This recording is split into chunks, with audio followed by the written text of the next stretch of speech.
მოგესალმებით, ჩვენ ვიმყოფებით ონის მუნიციპალიტეტში. ჩვენი თემატიკის ისტორია, კულტურა, ხელოვნება, არქეოლოგია რაჭაში ამის ფარგლებში. ჩვენ ვუსტუმრებით ონის მხარეთმცოდნეობის მუზეუმს და ონის სინაგოგას. მოგესალმებითონიდან, ადგილიდან, სადაც საუკუნეების განმავლობაში ქართველები და ებრაელები მეგობრულად თანაცხოვრდნენ. ჩვენ ახლა ვიმყოფებით ონის სინაგოგასთან, რომელიც 1895 წელს აიგო და მის მშენებლობაში ქართველები ისევე როგორც ებრაელები იღებდნენ მონაწილეობას. შემდეგ დანგრევასაც ქართველმა დედებმა ებრაელებთან ერთად გადაარჩინეს. ამაზე და სხვა დეტალებზე ვრცლად მოგიყვებით. ყველასთვის ცნობილია, რომ ებრაელები განდევნილ იქნენ თავიანთი ისტორიული სამშობლოს უდიდესი ნაწილიდან და განსახლდნენ სხვადასხვა ქვეყანაში, სადაც ცხოვრობდნენ განადგურებისა და ასიმილაციის მუდმივი შიშით. ლეგენდის მიხედვით, რომელიც შემოგვინახა ქართულმა საისტორიო წყარომ ქართლის ცხოვრებამ, როდესაც იერუსალიმიდან საქართველოში ჩამოვიდნენ ელჩები ქრისტეს მოსალოდნელი დასჯის ცნობით, ორი ქართველი ებრაელი, ელიოზ კარსნელი და ლონგინოზ მცხეთელი გაემგზავრდნენ იერუსალიმს.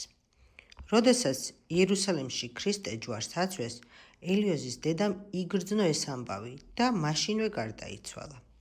ქართველი ებრაელები დაუბრუნდნენ თავიანთ ქვეყანას და თან ჩამოიტანეს ქრისტეს სამოცი, ეგრეთ წოდებული ტუნიკი. ელიოზის დამ იგი გულში ჩაიკრა და მაშინვე გარდაიცვალა. თქმულების მიხედვით ეს ღმერთის მოსასხამი დამარხულია ელიოზის დასთან ერთად მცხეთის წმინდა მიწაში, დღევანდელი სვეტიცხოვლის ადგილას.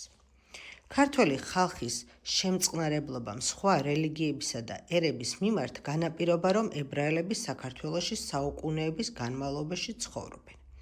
აშკარაა, რომ საქართველოში მცხოვრებმა ებრაულმა მოსახლეობამ თავიდანვე ისწავლა ქართული ენა, აითვისა აგრეთვე ქართული ხალხური რიტუალები, ადგილობრივი ხალხური ჩვევები და ტრადიციები. ასევე ისინი ინაჩურებდნენ საკუთარ რელიგიას. ებრაელები შრომობდნენ და იბრძოდნენ ქართველთა მხარდამხარ, ვინაიდან საქართველო მათ მეორე სამშობლოდ მიაჩნდათ. ამიტომ ისინი მოღვაწეობდნენ და ზრუნავდნენ ქვეყნის განვითარებასა და მომავლისთვის საჭირო საქმეებში, ისევე როგორც ქართველები. არავინ იცის ზუსტად როდის და რატომ დასახლდნენ ებრაელები რაჭაში, მაგრამ ყველასთვის ცნობილია, რომ ისინი საუკუნეების მანძილზე მეგობრულად და კეთილმეზობლად თანაცხოვრობდნენ აქ. იზიარებდნენ რაჭველების ჭირსა და ლხინს. როგორც წესი, ებრაელები საქართველოში ბარში სახლობდნენ და მათი საქმიანობის ძირითადი სფერო ვაჭრობა იყო. ამ მხრივ უჩვეულო მოვლენაა ებრაელების განსახლება საქართველოს მაღალმთიან რეგიონში, კერძოდ კი რაჭაში, სადაც ებრაული თემი რამდენიმე 1000 ადამიანს ითვლიდა.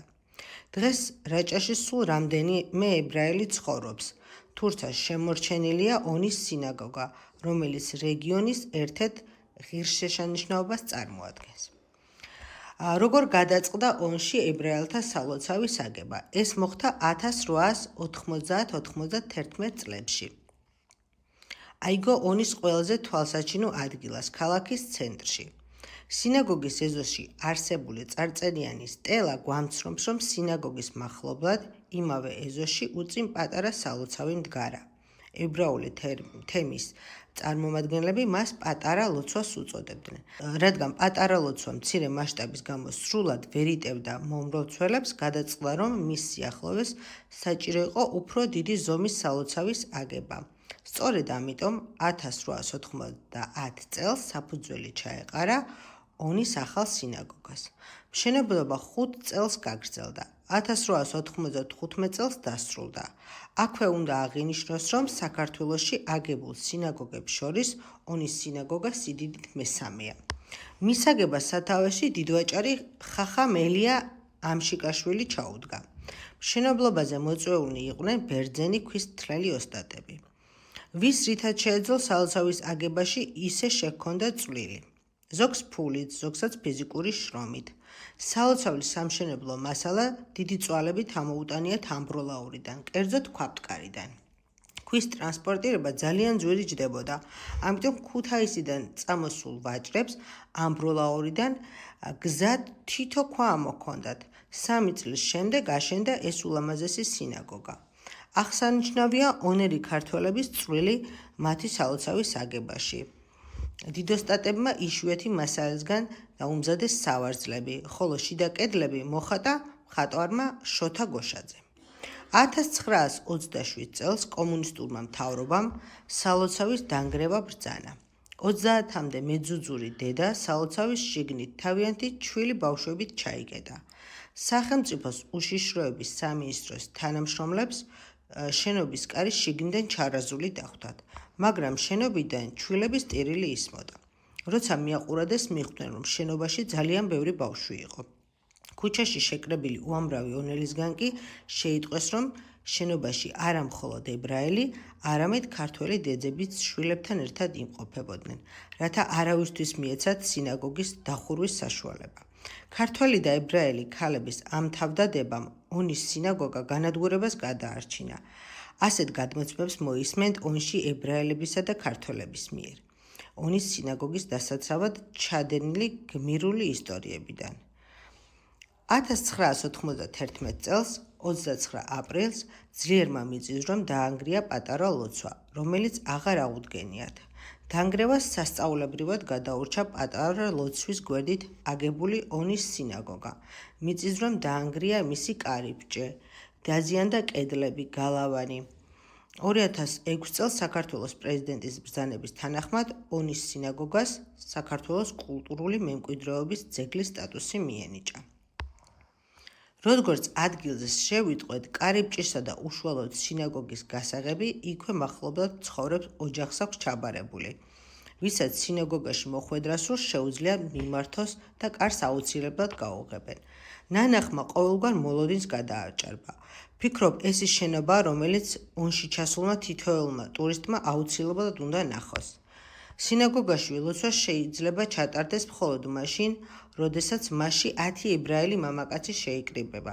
დღესდღეობით ლოცვის ჩასატარებლად ხალხის რაოდენობა საკმარისი არ არის. წლების განმავლობაში ონი ძალიან ბევრმა ებრაელმა დატოვა. უმეტესობამ სახლები წასვლამდე გაყიდა.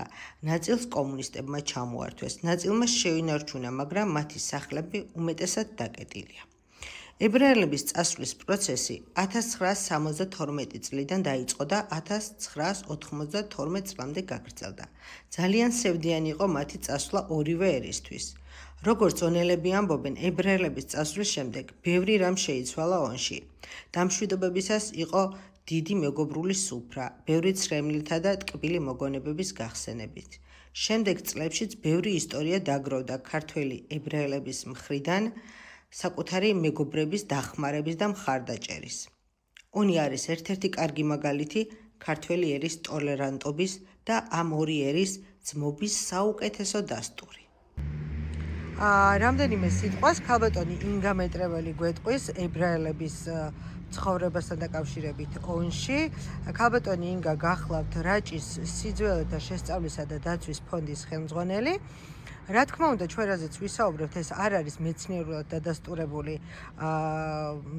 ამბავი, მაგრამ ქალბატონი ინგა არის ონელი და ის თავად არის მომსწრე ამ ყოველივესი. ქალბატონო ინგა, თუ გაიხსენებთ, თქვენ თუ გახსოვთ ის პერიოდი, როცა ებრაელები ცოტა უფრო მასიურად ცხოვრობდნენ ონში, ან თქვენ რაიმე ვარაუდი ხომ არ გაქვთ მათი აქ გადმოსახლების, უпростоრად დასახლების თაობაზე? ნახევარი ონი ებრაელი მოსახლეობით იყო დასახლებული. ჩემი ბავშვობის წლები მოკლედ დაემთხვა ზუსტად იმ წლებს, როცა ისინი კომპაქტურად, მასიურად ცხოვრობდნენ ონში. ონი მაგ დროს იყო ძალიან ეგზოტიკური და საინტერესო. ეს ხმაურიანი, საყვარელი ხალხი, მოკლედ ძალიან სერიოზულ ხიბლს ძენდა ჩვენს პატარა ქალაქს.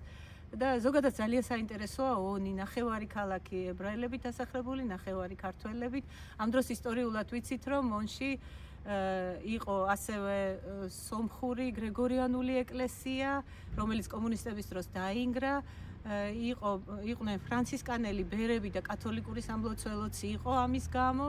და მართლმადიდებლური რამოდენიმე ეკლესია იყო კიდევ ონში. საჯანის კარის ეკლესია, რომელიც ონის ცენტრში იდგა, ეხლა იმ ადგილას კინოა, კინო იყო კომუნისტების დროს და ეხლა ისევ ეკლესიაა კინოს ყოფილ შენობაში.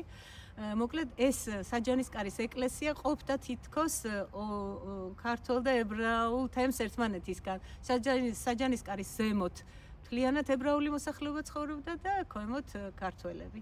ერთმანეთთან როგორც ვიცი ძალიან შეხმატკვრებული ურთიერთობა ჰქონდათ, ხო? კი ბატონო, რა ვიცი, იყო ჩვენი მეგობრები, მეზობლები, კლასელები, რა ვიცი, ფაქტურად ერთი საზოგადოება ვიყავით. უბრალოდ საინტერესოა, რომ აი უძველეს დროში მოსული ონში ეს ადამიანები საოცრად ინარჩუნებდნენ თვითყოფადობას, თავიანთ ხასიათს, თავიანთ ჩაცმის სტილს, თავიანთ ინტერესებს. ეს ძალიან გასაკვირია, როცა საუკუნეები, არ ვიცი, წარმოუდგენლად დიდ პერიოდზეა საუბარი, რომ აი მათი აღრევა ვერანაირად ვერ მოხდა ამ ხალხის ნებისყოფის და რაღაც სიმტკიცის დამსახურება ეს, რომ ხო, ინარჩუნებდნენ თავიანთი თავიანთი რელიგია, ტრადიციები, ყველაფერი შეინარჩუნეს. თუმცა თხოვა-გათხოვების შემთხვევებიც ცოტ-ცოტა, მაგრამ მაინც იყო. თუმცა მე როგორც ახლა მოვიძიე, ძალიან იყვნენ ჩართული ამ ქართულ საქმეში, ანუ ყველანაირად ისინი როგორც ამ ქვეყნის შვილებად ისეთვლიდნენ თავს და საქვეყნო საქმეებში ყველაფერში იყვნენ იგივენაირად ჩართულები, როგორც ქართველი ადამიანები, აბსოლუტურად, ხო? რა თქმა უნდა, ვიდრე წავიდოდნენ, ახლა ჩვეულებრივად განათლებას საქართველოში იღებდნენ, იყვნენ ექიმები, იყვნენ ინჟინრები, ბუღალტრები, რა ვიცი, ირგვლივ ყველა სფეროში, მასწავლებლები, არაჩვეულებრივი მასწავლებლები, ყველა სფეროში იყვნენ ჩართული, ყველა პროფესია ჰქონდათ ათვისებული, საზოგადოების ჩვეულებრივი წევრები იყვნენ ჩვენი საზოგადოების. და წასვლის შემდეგაც, როგორც ვიცი, ესე პირადი ისტორიებიდან ძალიან დიდ მხარდაჭერას უცხადებდნენ, აი როცა ჩვენთან გაჭირვების წლები იყო, თავიანთ მეგობრებს, ნათესავებს აქ ქართველებს ძალიან ეხმარებოდნენ, ეგეთი ისტორიებიც არის. აი თქვენ თუ გახსოვთ მათი წასვლა, მე ვიცი რომ ძალიან დააკავდაო ისინი ქალაქს. აი თითქოს ონი დაცარი რაღაც სერიოზული რაღაც ხივი, რაღაც ეგზოტიკა დააკარგა თითქოს ონმა მათი წასვლის შემდეგ და აი რაღაც განსაკუთრებით იგრძნობოდა პირველ პერიოდში ეგ. ძალიან გულისამაჩუყებელი ბევრი ისტორია მაქვს მოსმენილი, როგორ ტოვებდნენ თავიანთ იგივე მშობლიურ ქალაქს, სასაფლაოს, განსაკუთრებით ეს უჭირს და სხვათა შორის იქედან აფინანსებენ და მოვლილი აქვთ არაჩვეულებრივად თავიანთი წინაპრების საფლავები. აი სინაგოგაზე რას გეტყვით, ქალბატონინგა, რა თქვენ რაც იცით? სინაგოგა არ არის რაღაცა უძველესი, ეს სინაგოგა რაც დგას არის საუკუნის და რაღაც 30 წლის სადღაც ესე. მაგრამ ცნობილი ამბავია, რომ ამ სინაგოგის ადგილზე და ეხლაც პატარა ნანგრევი არის შემორჩენილი, იყო უძველესი სინაგოგის ნანგრევი და რა კი სინაგოგა მან დაშენდა აუცილებლად ისედაც ლოგიკურად მან აუცილებლად იქნებოდა ძველი სამლოცველო ებრაელების. და ის ისტორია და მითი, არ ვიცი რამდენად მართალია, რომ კომუნისტები როცა ყველაფერს სამლოცველოებს, ეკლესიებს ანგრევდნენ, ამ პერიოდში, როდესაც გადაწყვიტეს დაანგრევა სინაგოგის, მოკლედ არის ასეთი მითი, რომ ბავშვიანი ქალები გამაგრდნენ შიგნით სინაგოგაში და არ მისცეს საშუალება დრო გაიყვანეს გარკვეულწილად. ამ დროს დელეგაცია იყო წასული, მოკლედ ონიდან ამ საქმის მოსაგვარებლად და ამბობენ, რომ ქართველი ქალებიც იყვნენ თავისი ბავშვებით ებრაელ ქალებთან ერთად და ბავშვებთან ერთად სინაგოგაში ესე გამაგრებულები, ესეთი ლეგენდაა, თუ მართლა იყვნენ ქართველებიც იქ, ზუსტად არ ვიცი, მაგრამ ყოველ შემთხვევაში ესეთი ლეგენდა გვსმენია და საბოლოო ჯამში ონის სინაგოგა გადარჩა. ეს ერთ-ერთი დასტური არის, როგორ მეგობრულად და ერთმანეთის გვერდში დგომით ცხოვრობდნენ. რა კი, ასეთი ლეგენდა არსებობს, ალბათ ამას რაღაც საფუძველიც აქვს. დიდი მადლობა.